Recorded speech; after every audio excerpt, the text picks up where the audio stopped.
ആദ്യം തന്നെ പറയട്ടെ, ഇതൊരു റെക്കമെൻഡേഷൻ വീഡിയോ അല്ല. ഇത് ഒരു ഹോണ്ട CBR 250R ഒരു ചെയിൻ ഹാക്കാണ്. ഇത് ചെയിൻ ലോക്ക് ഇല്ലാത്ത ടൈപ്പ് ചെയിനാണ്.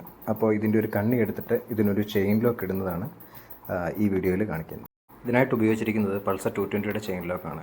അത് ഇടുന്നതിന് മുന്നേ ആദ്യം നമ്മൾ അതിൻ്റെ കണ്ണി അകലവും ഒപ്പം അതിൻ്റെ ചെയിൻ്റെ വിഡ്ത്തും ടീത്ത് പൊസിഷനും എല്ലാം കറക്റ്റാണെന്ന് ഒന്നുകൂടി ഉറപ്പുവരുത്തുക. അതിനുശേഷം നമുക്ക് റിമൂവ് ചെയ്യേണ്ട കണ്ണിയുടെ പിന്ന് ഒരു ഗ്രൈൻഡർ ഉപയോഗിച്ച് വളരെ ശ്രദ്ധിച്ച് ഗ്രൈൻഡ് ചെയ്ത് കളയുക.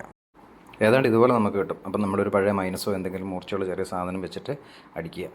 ഞാൻ ഒറ്റയ്ക്ക് വീഡിയോ എടുക്കുന്നുണ്ട്, എനിക്ക് കറക്റ്റായിട്ട് അടിക്കുന്നൊന്നും എടുക്കാൻ പറ്റുന്നില്ല. അപ്പം നമ്മളത് റിമൂവ് ചെയ്ത് കഴിഞ്ഞാൽ ഏകദേശം ഇങ്ങനെയാണ് വരിക. ശേഷം രണ്ട് സൈഡിലെയും 12ഉം 14ഉം നട്ട് ലൂസ് ചെയ്യുക, ചെയിൻ ലൂസ് ചെയ്യുക. അതുപോലെ തന്നെ വീല് ലൂസാക്കുക. അതിനുശേഷം വീല് മുമ്പോട്ട് തള്ളുക. ചെറിയ എന്തെങ്കിലും വണ്ണം കുറഞ്ഞ ഒരു ഒബ്ജക്റ്റ് കൊണ്ട് നമുക്ക് അറുത്ത് വെച്ചിരിക്കുന്ന ഗ്രൈൻഡ് ചെയ്ത് വെച്ചിരിക്കുന്ന പിന്നെല്ലാം തട്ടിക്കളഞ്ഞു കഴിഞ്ഞാൽ നമ്മുടെ കണ്ണികളെല്ലാം ഊരി ഇതുപോലെ ഏകദേശം നമുക്ക് കിട്ടും. ഇനി നമ്മുടെ ചെയിൻ ലോക്ക് ഇടുക. ചെയിൻ ലോക്ക് ഇതുപോലെ തന്നെ പ്രസ് ചെയ്ത് പിടിക്കുക. പ്രസ് ചെയ്ത് പിടിച്ചതിന് ശേഷം ലോക്ക് കറക്റ്റ് പൊസിഷനാണോ എന്ന് ചെക്ക് ചെയ്യുക. ഇത്രയേ ഉള്ളൂ നമ്മുടെ വീഡിയോ. പിന്നെ തിരിച്ച് നമ്മളുടെ ചെയിൻ്റെ ടൈറ്റ് എല്ലാം കറക്റ്റായിട്ട് നോക്കുക. അപ്പം തിരിച്ച് ടൈറ്റ് ചെയ്യുമ്പോൾ ശ്രദ്ധിക്കേണ്ട ഒരു കാര്യം എന്ന് പറഞ്ഞു കഴിഞ്ഞാൽ, നമ്മളുടെ അഡ്ജസ്റ്റിങ് ചെയ്യുന്ന ബോൾട്ടിൻ്റെ ലെങ്ത് രണ്ട് സിങ്യാമിൻ്റെ, അതായത് ലെഫ്റ്റിലും റൈറ്റിലും കറക്റ്റ് ആണോ എന്ന് ഒന്നുകൂടി ഉറപ്പ് വരുത്തുക.